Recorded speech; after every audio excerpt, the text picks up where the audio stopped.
untuk berteman juga ternyata tidak semua hal yang kita ketahui ya. Kalau kita kan ya tadi ya karena incidental learning, karena pembelajaran secara tidak sengaja dari overhearing, kita itu tahu kan agar bisa diterima teman, agar mudah dalam berteman, agar kita diterima. Misalnya nih, kita entah itu ketika kita kuliah atau kita pindah sekolah, ya misalnya karena sudah lulus SMP mau ke SMA, SMA mau kuliah dan seterusnya, kita kan tahu ya bagaimana agar kita dapat teman. Tapi anak-anak kita belum tentu tahu bagaimana agar mendapatkan, teman. Sekarang saya akan undang, para peserta untuk sharing ide-ide apa yang bisa kita berikan ke anak kita agar dia mudah, dalam berteman, karena anak kita itu belum tentu tahu ya. Sekarang saya akan share di, Mentimeter juga di ini ya, di kolom chat silahkan karena akan di-save dua-duanya dan akan di-share kepada semua peserta. Jadi semakin banyak yang menulis semakin bagus.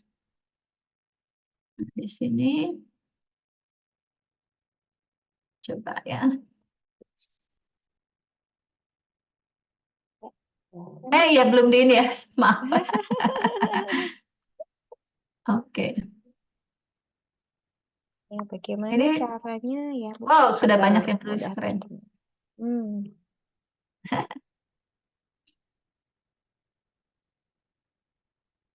Misalnya di sini ada yang menulis, biarkan anak kita bermain dan berpartisipasi dengan teman-teman seumurnya, selalu bertutur kata yang baik. Keren.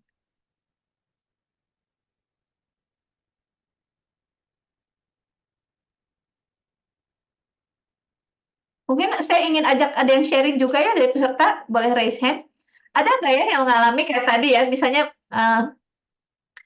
bahwa, oh untuk ketika disuguhi kita bisa basa-basi meskipun tidak begitu ya tidak begitu biasa ya makan camilan gitu. Ada nggak yang mengalami mungkin hal lain ya, bukan tentang makanan, tapi hal lain yang ternyata anak saya tuh belum ngeh ya gitu bahwa ini tuh penting gitu ya, dalam, menghormati orang lain atau, agar diterima secara sosial. Ada nggak yang ingin sharing? Silahkan ya. Boleh raise hand? Ini boleh Ibu Baby ini di kolom chat udah nulis, Ya, udah sharing. Mungkin Bu Baby boleh secara langsung aja Bu Baby. silakan Bu. Yang lain juga boleh kalau ada yang ingin sharing. Mungkin bagi kita hal sederhana tapi anak kita belum paham gitu ya. Suka terjadi ya. Kayak tadi kan kita rasa-rasanya, oh Mikrofonnya nggak mikrofonnya ya Mikrofonnya nggak bisa. boleh dibantu unmute. Halo, Assalamualaikum. Silakan. Waalaikumsalam Waalaikumsalam. warahmatullahi wabarakatuh. Ya, paling kalau menurut saya, yang pertama itu yang tadi saya paparkan, yang pertama anaknya itu kita ajarkan dulu untuk ramah. Nah, setidaknya kayak mereka sih yang duluan menyapa lingkungan gitu kan.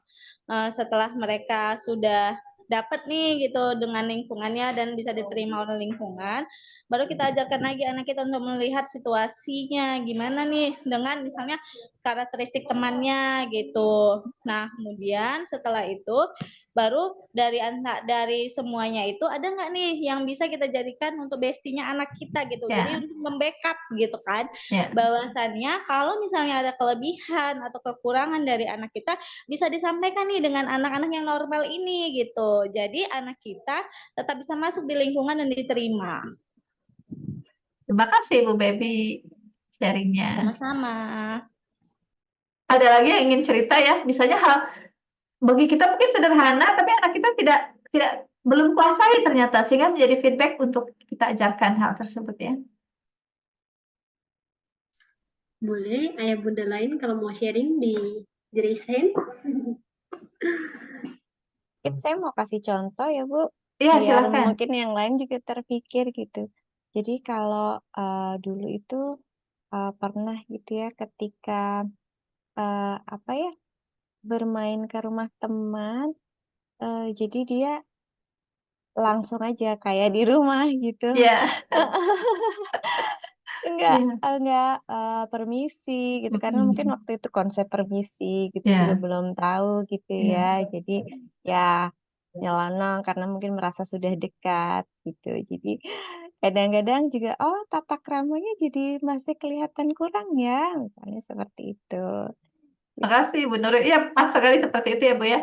Jadi eh, jadi kita tidak perlu apa ya, tidak perlu malu atau apa ya, tapi kita catat aja dalam hati, oh ternyata ini hal yang harus kita ajarkan berikutnya, gitu kan. Jadi ini bukan anak kita salah atau anak kita jelek gitu ya, tapi ini cuma feedback bagi kita, ini hal yang harus saya ajarkan berikutnya. Sesimpel itu ya, tidak perlu kita merasa seperti apa gitu ya dengan apa yang terjadi dengan anak kita. Kalau ada memang hal-hal yang simply doesn't know it gitu ya, ya gitu. Belum tahu aja. Kadang juga ini Bu ya, kalau di ruang terapi gitu, ada yang main ambil-ambil gitu. Jadi Ya. tidak permisi gitu ya, belum bisa gitu bilang "Nggak mau gitu atau apa. Jadi merebut seperti itu juga. Ya, ya betul Bu. Ya, jadi hal-hal yang perlu kita ajarkan juga ya kepada anak kita. Tapi kadang-kadang anak kita tidak selalu pas saat itu sedang ready, sedang siap untuk kita ajarkan ya. Jadi kita harus lihat-lihat situasi juga. Karena apalagi ketika emosi sedang tinggi ini ya, emosinya sedang intens entah karena apa gitu ya. Kalau kita tidak boleh, itu bisa langsung malah lebih apa ya, meningkat lagi emosinya. Jadi kita lihat-lihat kalau emosi kira-kira sedang intens, kita catat saja, kita tunda nanti ketika situasi lebih tenang, baru kita bicara. Karena biasanya kalau sedang agak sensitif anak kita, intensi emosinya sedang tinggi, lalu kita tegur, kita kritik, itu malah meningkat dan kita malah dua-duanya jadi bisa emosi nih, orang tuanya juga ikut-ikut emosi gitu, nanti bisa berantem, nanti malah hal yang negatif yang terjadi ya, bukan hal yang positif. Jadi bijak-bijak juga melihat situasi anak kita. Oke, kita lanjutkan ya.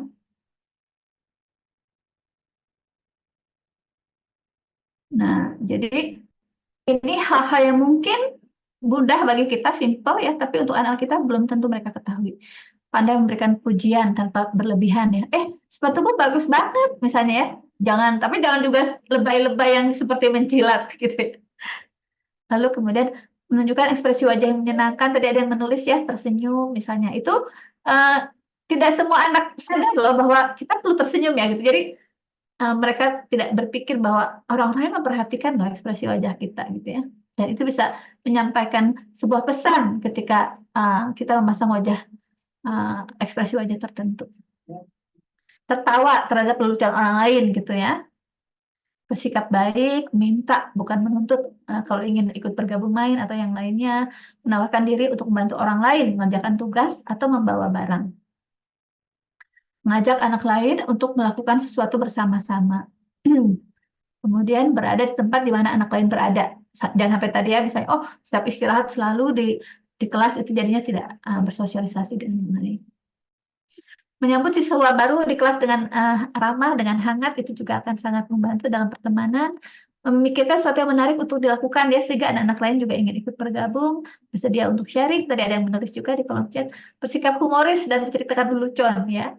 Jadi ada yang pernah sharing ke saya orang tua. Jadi tentang difabel pendengarannya sudah sangat ringan, bahkan itu kadang jadikan humor. Misalnya anaknya, kan aku budak mama lupa ya gitu ya, dengan ringannya gitu kan. Itu kan berarti kalau kita sudah bisa menjadikan suatu hal seringan itu kan artinya dia sudah sangat accept gitu ya dengan keadaannya. Bersikap adil, pandai mengatur permainan atau kegiatan. Para peserta share juga apakah ada yang pernah mengalami cyberbullying anaknya dan contohnya seperti apa kalau ada yang pernah mengalami atau pernah mendengar ya anak dengan difabel pendengaran dibully tapi melalui secara online gitu, artinya tidak langsung gitu ya tatap muka, tapi mungkin menggunakan media-media digital. Saya ingin Ibu Bapak share karena ini bisa sangat penting. Kita pakai Mentimeter juga menggunakan itu ya, menggunakan kolom chat ataupun ada yang ingin sharing secara lisan, dipersilahkan. Ini dulu ya. Bentar.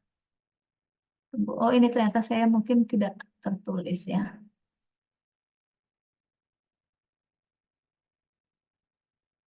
Oke, tidak apa-apa. Kalau tidak ada di Mentimeter, bisa bisa menggunakan kolom chat saja ya. Silahkan. contoh cyberbullying ya Bu, yang pernah Iya, dialami ya. yang secara digital ya. Ada tidak yang ingin Bis- sharing secara lisan juga ya? Bisa lewat WA ya Bu, tidak hanya Bisa, ini ya, banyak ya media sosial. ya. Oh ya itu Bu, dari Bu Maya lagi ya. Jadi Iya. teman-teman anaknya sering berkata kotor lewat WA. Kalau tidak Mm-mm. membalas, mereka akan menghina ayah dan ibu dari anak Iya. tersebut. Ya, itu betul. Eh, apalagi ya anak-anak itu banyak yang polos ya dikiranya itu apa namanya? Oh, hanya kepada anaknya saja, padahal kan yang membaca nanti bisa orang tuanya juga gitu ya. Ya Allah. Ada lagi yang pernah mengalami atau pernah mendengar anak dengan difabel pendengaran itu eh, dibully tapi melalui media digitalnya, entah itu di medsos atau dari tadi WhatsApp dan seterusnya. Karena ini Saya penting. mau kasih contoh ya Bu, mungkin Silakan Bu. dikirimin emot ya Bu, emot sarkas gitu. Ya, Kalau sekarang ya, kan banyak stiker juga ya Bu. ya. Nah, Ya, jadi misalnya itu ya, apaan sih ini gitu ya, dengan seperti itu ya. Karena misalnya kadang-kadang anak kita belum tata bahasa belum lengkap gitu ya, lalu kemudian tidak runtut misalnya kalimat-kalimatnya, lalu kemudian ini apaan sih misalnya di WhatsApp grup misalnya ya, dan berkomentar seperti itu, lalu misalnya ada emotikon-emotikon yang itu tidak nyaman ya untuk dibaca anak kita. dari Bu Bikin, Mei, dia ada yang membuat snap gitu ya, dan di WA dibikin status di Facebook tentang anak kita yang tidak bisa mendengar. nah bisa. Di grup Nah, dibicarakan. betul. Jadi banyak sekali ya semacam ini, atau bahkan sekarang suka ada ya video misalnya entah itu di medsos ya, di-share di TikTok di mana padahal atau meme-meme ya, meme ya, atau gimana sih itu bacanya semacam itu ya. Nah, jadi mungkin kita kita sendiri ya tanpa sengaja ya ketika ada orang-orang misalnya, oh ada meme-meme tertentu gitu, kemudian ada foto video tertentu kita turut mentertawakan atau turut ini ya memberi komentar yang tidak nyaman. Padahal kalau kita sendiri yang di posisi mereka tentu tidak nyaman juga ya untuk dibully melalui media digital. Nah, coba ya kita lihat sebentar.